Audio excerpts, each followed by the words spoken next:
Hey everyone, hope you're doing well. This is your next assignment. It's a 1-point perspective city from a bird's eye view. So it's like you're up in the sky looking down on the city and all the buildings and everything else. This is a very large project. You can do it any scale you want. The paper I used was 16 by 20. You can use any size paper for this. We've done 1-point perspective before, so this shouldn't be too difficult for you to go along with from home. So first you need to get a piece of paper, pencils, a ruler, if you have one. If you don't, anything that has a straight edge will work for you. Let's see here. There we go. Okay, so first thing you want to do,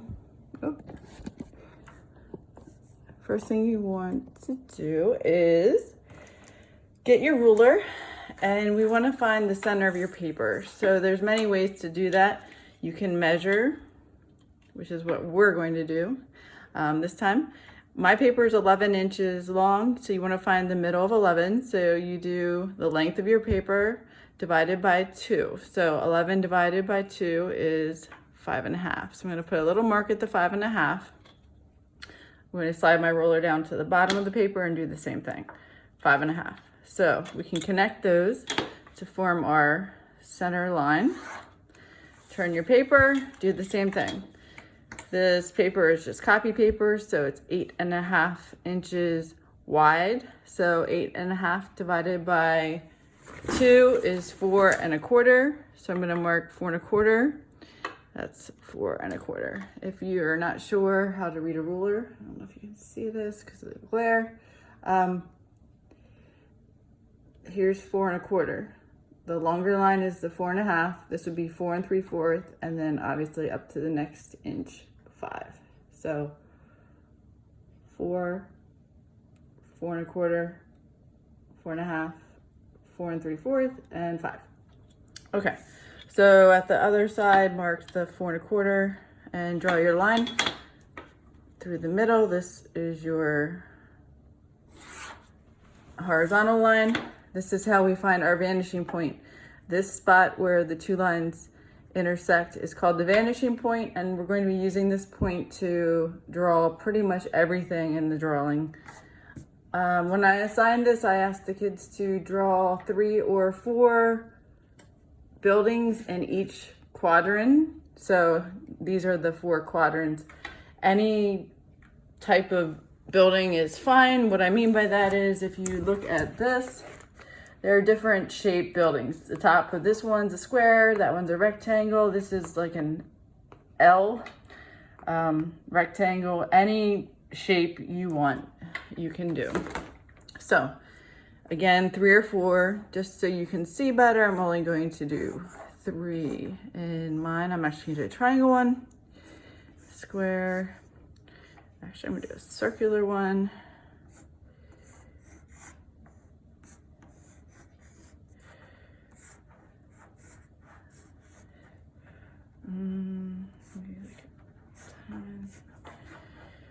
Another circle.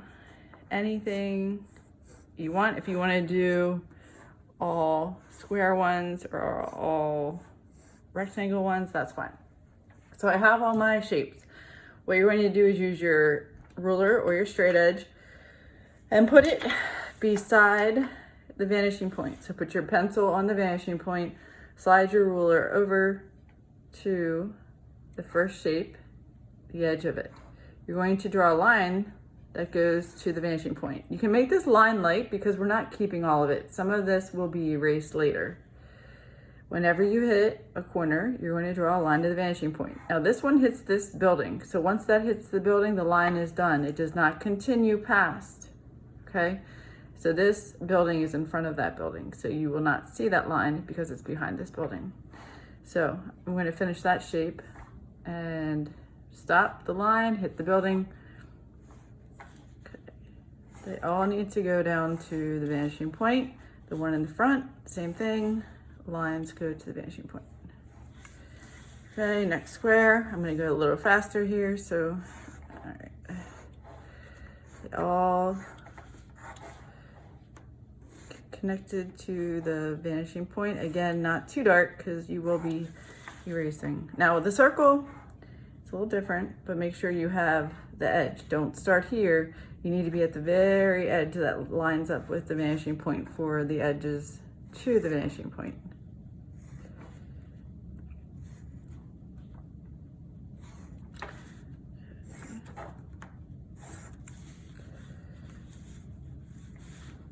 So it should look like everything is shooting out from the center of the paper if you did it right.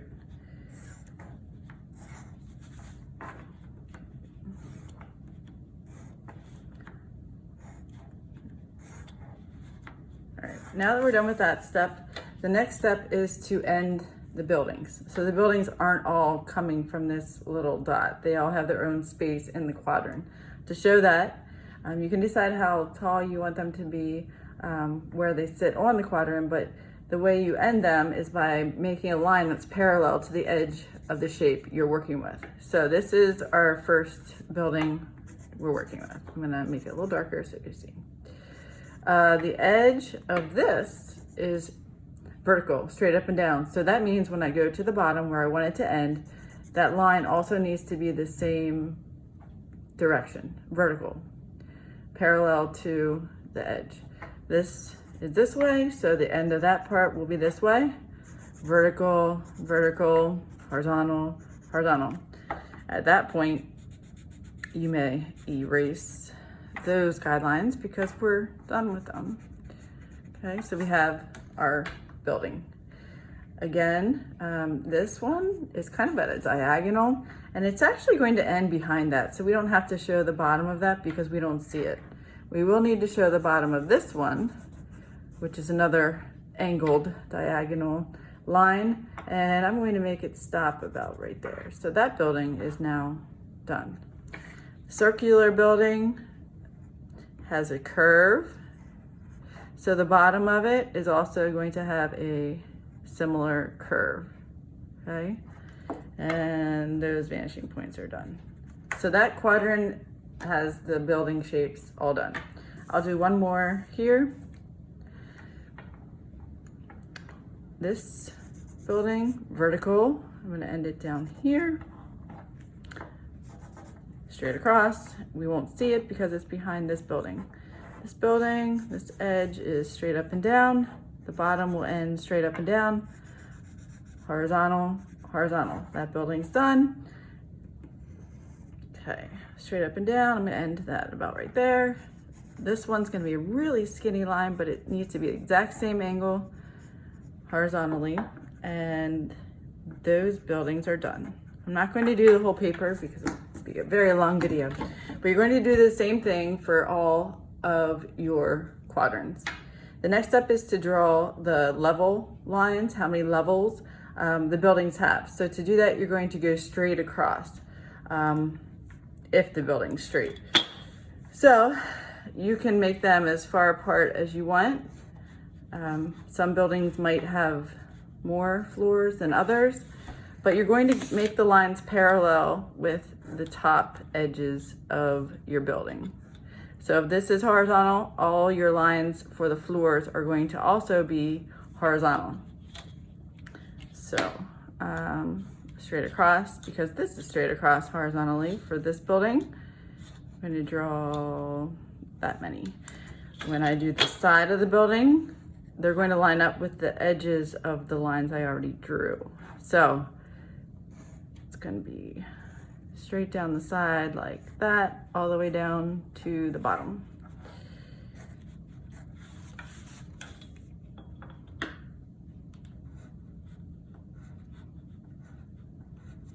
Okay, circular ones, I'm gonna draw by hand, and I'm gonna draw the rest by hand just to save time.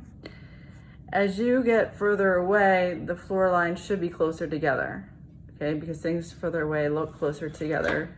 The closer you are to them, the further apart, the bigger they are. So, lines down the edge here that match on this side. This one's a little tricky because of the angles, but it's the same idea. Straight across, sides straight this way to be parallel with that. Again, straight this way and across this way.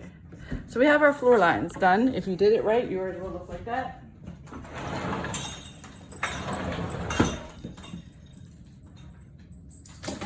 Sorry, had to let the dog in. Okay. So after you're done with the levels, the next step is the windows. You can draw dots at the top or you can just draw them. It does not matter, but they're going to come straight to the vanishing point again. So we are using that vanishing point again. And if it hits another building, you do not continue the line through the building. But they all have to line up with the vanishing point.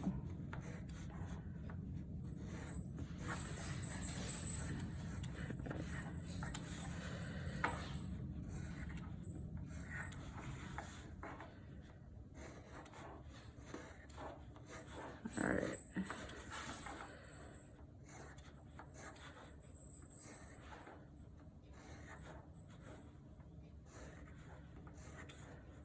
Okay, so there I have my levels, floor levels, windows. The next step, you may add things to the top of your roof, the roofs of your buildings if you want. I did some gardens and pools and things because this is supposed to be a city, maybe California or somewhere where it's warm most of the year. Or you can just leave them plain, that's up to you. When you color these, as you go further away, it's going to get darker. Closer to you, it's going to be brighter, lighter, okay? So we blended colored pencils before. This should be nothing new. Those of you that don't remember, actually I don't want to do black. I'll just do, you can make your buildings any color. I'm going to do a blue here. Darkest is like the bottom third, meaning if I divided this building into three, one, be about 2, 3 to get to the top. So darkest, and then I'm going to start doing circles and gradually get lighter till you get to the top of your building. Okay, and I'm just going to make the top all dark. For this one, okay, I'll do one more. Let's do a, why not purple? So if I divide it into 3, it'd be about there and there. So the darkest part would be about right here. And then when it's time to blend, you're going to do circles. So not like this, you're gonna do big circles and gradually press lighter with your hand so that the color is lighter till you get to the top where it's almost white. All right. So obviously I would color that side also. Once you get your buildings colored, you can draw in your road. That would be the center of the road. So you would need to draw the outside of the road, maybe a sidewalk. You basically can do whatever you'd like with this. Draw little cars, which would be pretty much blobs from this high up.